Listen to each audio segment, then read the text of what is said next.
Started it off with a shaky camera there. Good afternoon. This is the November Resident Council meeting from the Carrington at Lincolnwood. It's being recorded on Friday, November 20th to be played on Tuesday, November 24th. We always do our Resident Council meeting the last Tuesday of the month. So my name's Tom Whitaker. I'm the Executive Director here at the Carrington, and I'm going to step out around from behind the camera and sit down at the table with the Resident Council.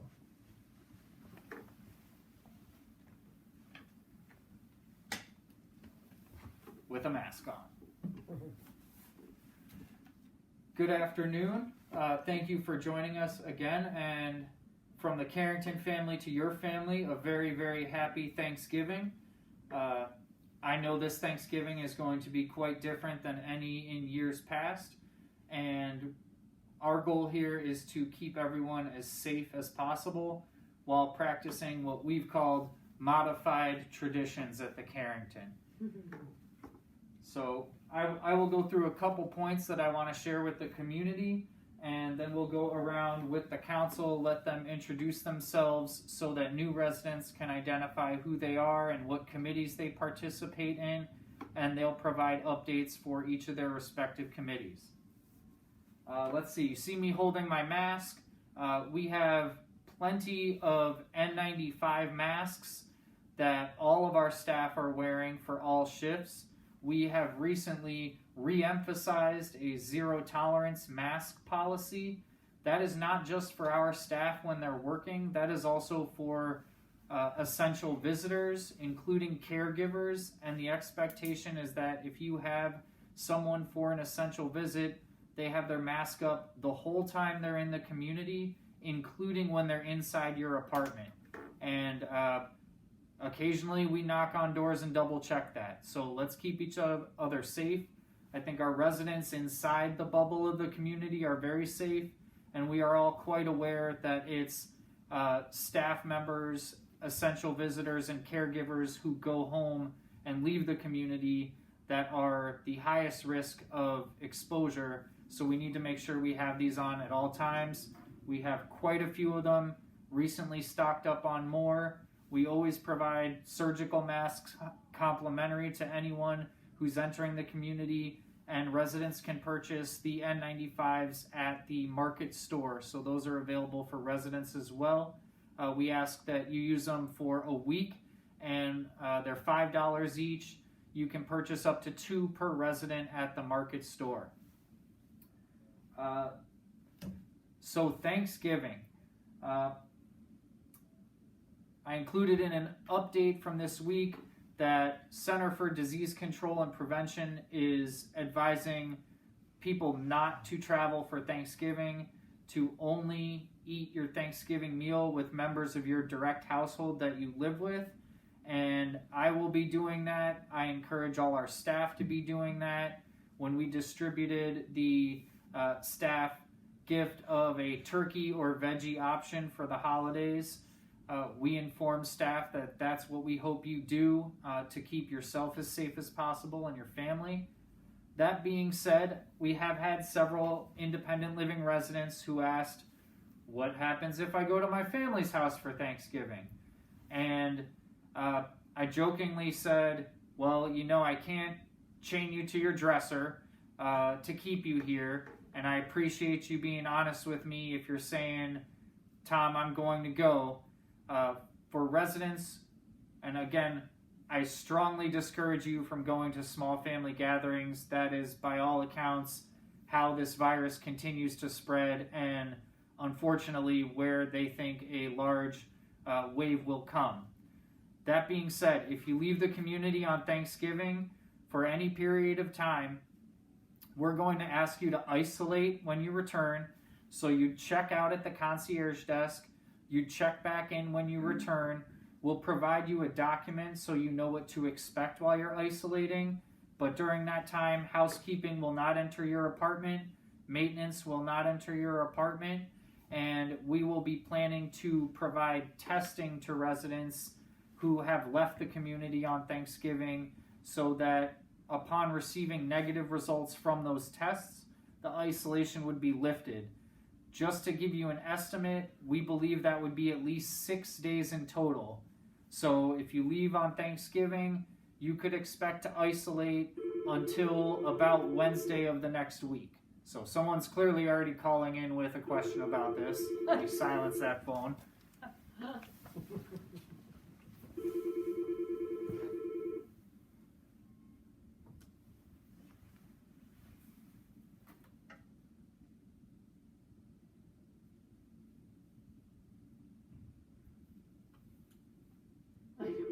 Just want you to know we're all still here. We're all still here. Well, I Nothing worse figured- than dead space during a recording, right? I figured if it rang once, I should turn the ringer volume down so it doesn't ring twice. So someone please Good. remind me to turn Rick's Oh, ringer back on. Okay. We'll try. Yes, so I do want to make that clear. If you leave for Thanksgiving, let's keep the community as safe as possible. Check out with the concierge, please. By all accounts, everyone that I've encountered who knows somebody who tested positive has rightfully been pretty shook up knowing that they were exposed to somebody, and it's always a seemingly innocent interaction with a family member or a friend, and that's really the concern. So please check in and out with check out and back in with the concierge. We're going to ask you to isolate. We'll provide you a sheet with details, and we will provide testing for those residents who are isolating to make sure that before they come out of isolation, we know it's as safe as possible for the community. Another point to make, we've had several questions about the Employee Appreciation Fund.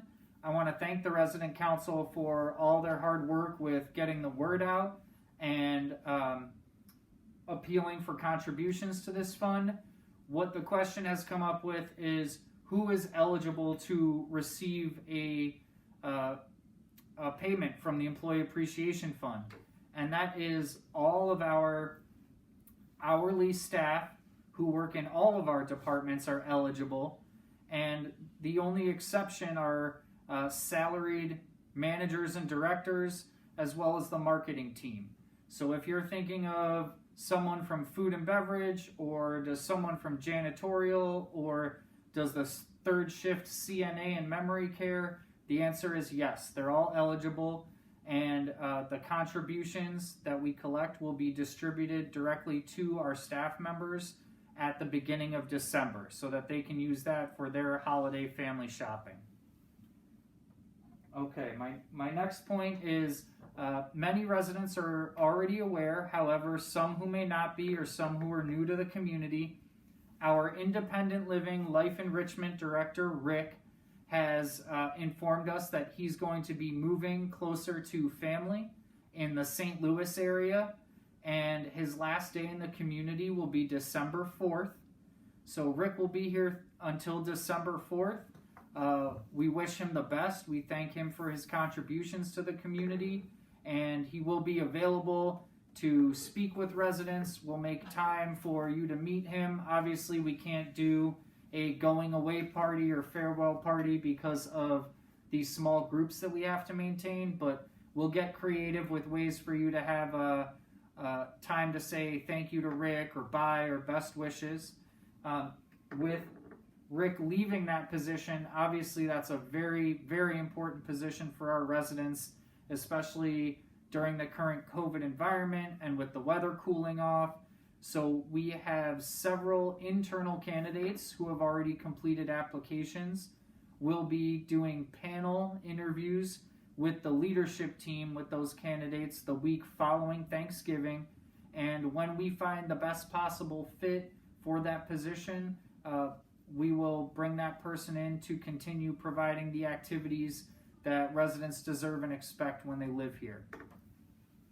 I think those are my big 3 points. And I'll scoot back so that you can see Phil, and we'll go around the table with the resident council's updates. I would like to welcome you all to this meeting, and on my behalf, I would like to wish you all a happy Thanksgiving and a very safe Thanksgiving. I know we're excited. We've gotten some excited news about a vaccine, but I want to remind you that that vaccine is a little bit off in the future here, and we need to remember that we need to protect ourselves until that vaccine becomes effective for us. So keep that in mind and listen to what Tom said about keeping the mask up. The other thing is, I want to remind you all of the wonderful job that the staff here has done for us. The dining room staff, the food and beverage, which incorporates the dining room staff, also our maintenance staff and our housekeeping staff, and you name it. I don't think that we have anybody, and the concierge as well. I don't think we have anybody that walks around with a very bad frown. They're always glad and have a smile and willing to help. And we don't tip them. That's the thing. That's the thing that we don't do. So this is the way that we can show our appreciation for all that they've done. So some of us who have been here for a while realize that, and we certainly want to show that to them in the Employee Appreciation Fund. So with that said, if you haven't gotten your check-in, please really think about it and make it the time limit that we can make sure that they have a nice holiday. So with that, I'm going to go ahead and pass it on to Heima. I'm Heima Levin. I am officially the treasurer of the resident council. And the one very specific responsibility of the treasurer is to shepherd through this employee appreciation fund at the Carrington. And I'm grateful. So far, 81 residents in independent living have contributed to the fund as of yesterday when I asked what that count was. I want to be very clear that we, the council, residents in general, will never know what's inside any envelope. We will be told what the amount is that was collected ultimately from the residents here, but we are not privy to any personal information. I've been asked, the one question I haven't been able to answer, which I have an answer for now, is whether RNs in the building are salaried or hourly, and I've been told that the RNs are hourly. So that's a question I can now answer. I will tell you that the council works hand in glove with Stephanie, who's the Human Resources Director in the building, and Stephanie is the one who has told us in the past the longevity of employees, the amount that each employee receives from the appreciation fund is based on how long they've worked here. And last year, at least, for employees who had only worked a short time here, we had a bottom line of a brand new employee would at least receive some token amount from us, and then the rest of it was based on a percentage relative to longevity of employment. And Stephanie was enormously helpful to us last year, as she has been already this year. So that's how it works. I can't say enough about the people who take care of us and who are here with us. And frankly, it is astonishing to me. I'm so distressed when I hear about an employee who tests positive. It is amazing to me how, relative to the number of employees we have, how few of our employees test positive, and I wish them Godspeed and the greatest recovery possible. But that doesn't change. They live out in a tough world, and we're living in a bubble. And we are very privileged and protected here. And it's really up to us to show these employees who work so hard for us and who really go through tough times outside of here, how much we appreciate them. So please, please, please, it's not a question of how much you contribute. It's really a question of, will you please contribute? Whatever works for you, please contribute. And thank you so very much. Mary Jo. Okay, so about 150 employees are gonna get this bonus, and you're thinking, where are 150 people? Well, they're hidden now because of COVID. There are dozens in dining services who are cooking for us, who are loading up food into containers. the servers are pushing these carts, if you've seen them, these big black carts, to deliver meals every day, 3 meals a day, hundreds of meals every day total. You've got janitorial staff, and you've got folks over in assisted living, all of the concierge. That's how many people it takes to support the Carrington. And in other days, you would see them more. So if it feels a little disconnected, use your imagination. It's still the same people, still working as hard for us. So please be as generous as you can. Look in Touchtown. There's a little reminder that we have a deadline.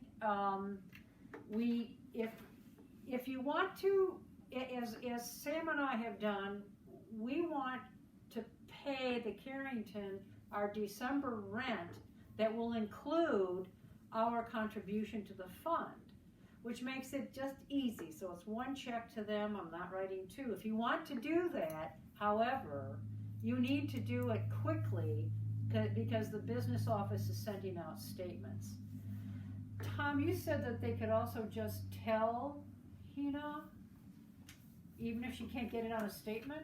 Yeah, so an important thing to clarify is Yes. if you've got personal things going on, maybe you thought you already took care of it or you misplaced the notice, you are still able to make a contribution to the Employee Appreciation Fund even after you've received your December statement from the business office.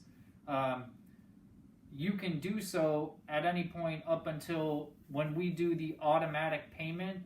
It'll be on December 1st. So if you notify the business office prior to then, we can still add a contribution onto your account. It's just that you won't see it on your December statement. You'll see it on your January statement, and it will be shown as part of the payment will be included and reflected on that as well. So there's ample opportunity. I appreciate the council making another appeal to recognize our employees. Some people have asked, some residents or families have asked, can I donate to a specific employee? Unfortunately not. We want to be equal with all our employees, and there are some, you may, if you sleep in every day and you go to bed early, you may never see Lyle and Darlene from security. Yeah. But rest assured that they're here every single night of the week keeping you safe. And if you really feel, maybe you're a family member of a resident who's in memory care and you really want to recognize that memory care staff specifically, it's okay to drop off donuts or coffee, something that can be shared amongst that team. That's fine. In terms of your contribution of funds to the Employee Appreciation Fund, that's distributed, as Jaime said, it's a formula we use based on the number of hours worked during the previous year, and that's the easiest way to be fair to all the employees. And, okay, thank you. And you can still write a check, a good old check. If you've lost your form and your envelope, come down to the concierge and ask them for it, or Another one, we're going to distribute. we'll distribute more at doors. For people who have not yet contributed, we'll have more distributed to doors. Also, Tom, a resident said to me in the last day or so that they were planning to write a check and put the check with the form, and they were going to write a note on the form about particular people they wanted to identify as having been exemplary. And I suggested to them that was a wonderful idea, and I also suggested to them that they send you a note, a text or an email, if there were people they wanted to single out as being exemplary, because it seems to me that those kinds of comments and notations could probably go in an employee's personnel Records. file, Yeah, and that's a wonderful place for those comments to end up. So I did encourage people to do that as well, and I thought I would mention that here. That's a great point. If there are staff that you'd like to individually recognize for just performance above and beyond, please do write a note. You can send an email. You can give the note to my attention at the desk. I'll make sure that the supervisor, director, and human resources is aware. We'll put that in that employee's file, and we do annual reviews each year. So the recognition does not go unnoticed. If we go to review, say, Susie's file, and there are 15 letters from different residents saying how great she is, that is the time of year where that gets noticed and that gets accounted for. So yeah, much appreciated, any recognition. Don't forget, calendars are coming out for December. That's a good place to figure out what's going to be available on Channel 1901, what classes are going to be in the gym, in the fitness center, all available activities. We don't have any outings right now, and it may be a while before we do. But there are many residents, including Haima and Trudy and Shirley, Douglas, and others, who are hosting events. So if you have any ideas for something you'd like to host, let us know. We can Zoom events that are broadcast on Zoom and create a group for one of the TVs, particularly the TAP. We did that once, a lecture. So if you have some ideas about that, talk to Rick or talk to me or talk to Axel. And there's all kinds of exciting things we're doing on Zoom these days. So we're going to make that thing sing. I guess really, don't forget, just keep looking at Touchtown. It's not perfect. Sometimes things get outdated, but there's a lot of information in Touchtown about what your food is going to be, what activities are available, and announcements. And if you don't know how to use Touchtown and you have a phone or even just a computer, come on down to Make Concierge and just tell them, and we'll help you figure it out. Okay. Happy Thanksgiving. Happy Thanksgiving. Happy Thanksgiving.